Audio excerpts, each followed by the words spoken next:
Sir, can you give a number of assets we lost? Because there's been a lot of speculation going on, international media writing a lot of things about our platforms, including Rafale. I mean, Pakistan claiming that Rafale has been downed, etc. Can you put that questions to rest and clarify on that? We are in a combat scenario, and losses are a part of combat.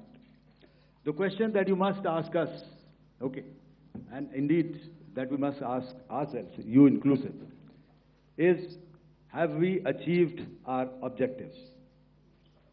Have we achieved our objective of decimating that terrorist camp? And the answer is a thumping yes. And the results are for the whole world to see.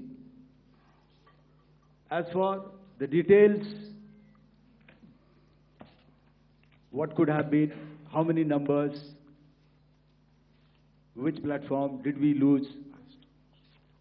You know, at this time, I would not like to comment on that because we are still in a combat situation.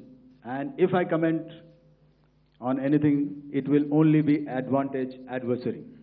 So we don't want to give him any advantage at this stage.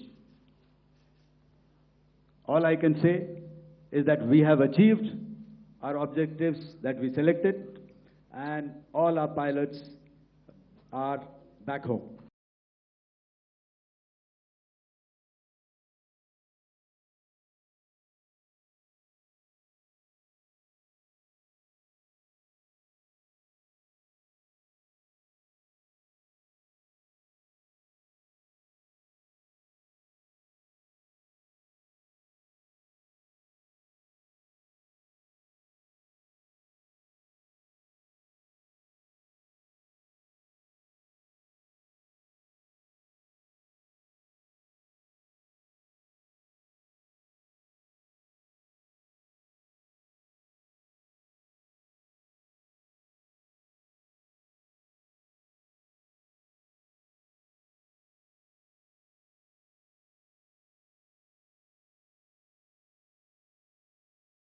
The Pakistan Army has reported to have lost approximately 35 to 40 personnel in artillery and small arms firing on the line of control between the 7th and the 10th of May.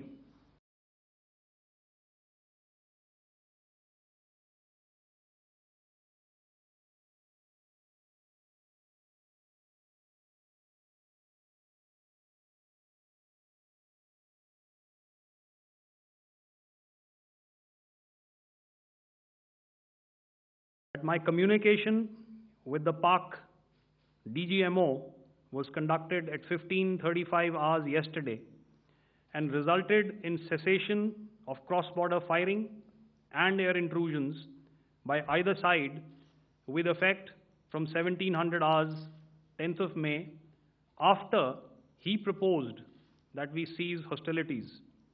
We also decided to further speak on the 12th of May, that's tomorrow, at 1200 hours, to discuss the modalities that would enable the longevity of this understanding. Disappointingly, and must I add, expectedly, it took only a couple of hours for the Pakistan Army to violate these arrangements by cross-border and across the line of control firing, followed by drone intrusions across the expanse of the Western Front through last night and in the early hours of the morning today. These violations were responded to robustly and dealt with as they must be.